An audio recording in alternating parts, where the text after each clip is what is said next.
Chapter यहाँ से start होगा मेन कॉन्सेप्ट। क्या क्या कभी कॉन्सेप्ट चैप्टर में कि characteristics of a chemical equation या केमिकल रिएक्शन। जब भी केमिकल रिएक्शन होता है क्या क्या उसके कैरेक्टरिस्टिक्स होते हैं, 5 ऐसे कैरेक्टरिस्टिक्स है जो आपको पता होना चाहिए किसी भी केमिकल रिएक्शन में। अगर नहीं पता तो आप पहचान नहीं पाओगे रिएक्शन हो भी रहा है कि नहीं। क्या क्या है भाई, तो पहला है ऐसी चीज, और इसको केमिकल रिएक्शन के कैरेक्टरिस्टिक्स भी कहते हैं, ऑब्जर्वेशन भी कहते हैं। These types of observation helps us to determine whether the chemical reaction has taken place. Chemical reaction कहाँ पर हुआ है, कैसे हुआ है, कौन बताएगा, तो ये बताएगा ये ऑब्जर्वेशन। 5 ऑब्जर्वेशन बताऊंगा, 5 ऑब्जर्वेशन बताऊंगा, फटाफट से जान लो, खत्म करते हैं। क्या है भाई पहला, तो पहला है चेंज इन स्टेट, दूसरा चेंज इन कलर, तीसरा चेंज इन टेम्परेचर, चौथा इवोल्यूशन ऑफ गैस, पांचवा फॉर्मेशन ऑफ प्रेसिपिटेट। इन 5 में से एक भी हुआ ना, समझ जाना तुम्हारा केमिकल रिएक्शन हुआ है, बोल देना उसको। आगे बढ़ते हैं, ठीक है भाई, क्लियर होगा सबको। आगे बढ़ते हैं, अब इन सभी के एग्जांपल्स के साथ समझते हैं वन बाय वन क्या होता है कैसे। सबसे पहली बात क्या है, सबसे पहले चेंज इन कलर का एग्जांपल क्या है, copper sulphate FeFH2 copper sulphate. बात समझ में आ गई क्या, कि भाई कॉपर सल्फेट है, हमने आयरन को रिएक्शन करवाया तो FeSC4 प्लस में कॉपर, मतलब कि ये जो आयरन है इसने कॉपर को डिस्प्लेस करके इसकी जगह ले ली और यहाँ पे कलर चेंज हो जाता है। देखा, समझ लो कि कॉपर सल्फेट का सॉल्यूशन जब आयरन से रिएक्ट करता है या फिर आयरन इससे रिएक्ट करता है तो इसमें कॉपर, एक्चुअली ये ब्लू कलर का होता है यार, क्या बता ही देता हूँ, ब्लू कलर का होता है और यहाँ सॉल्यूशन जो होता है ये बन जाता है ग्रीन कलर का, लाइट ग्रीन।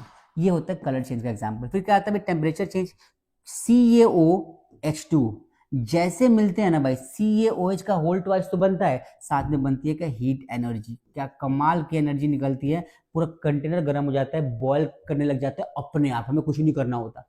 इसको बोलते हैं क्या, चेंजिंग टेम्परेचर। कब, इसको बोलते हैं क्विक लाइम। क्या बोलते हैं, क्विक लाइम, जब वाटर में डिजोल्व, चूना बोलते हैं, वो पानी चूना सफेदी करने के इस्तेमाल करते हैं, उसको बोलते हैं, पानी में डाल दो उबलने लगेगा अपने आप ही, ठीक है। तीसरा एवोल्यूशन ऑफ गैस, भाई किसी भी वाटर के अंदर सोडियम डाल दो, आया है क्या गैस निकलेगा, इतना खतरनाक गैस निकलता है कि जल्दी से क्या कर लेता है, फायर को catch,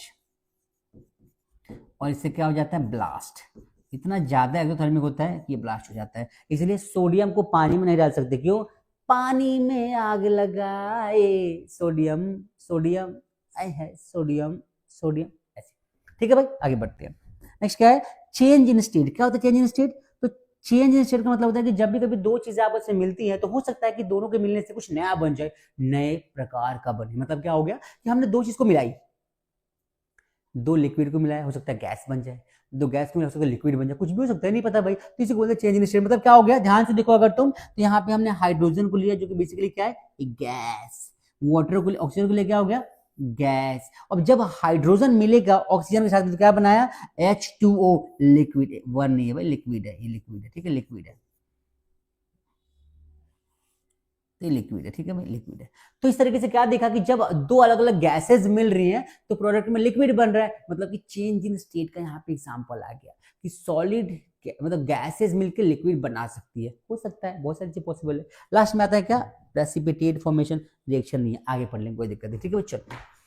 hope you find the best solution of the topic. आगे बढ़ते हैं।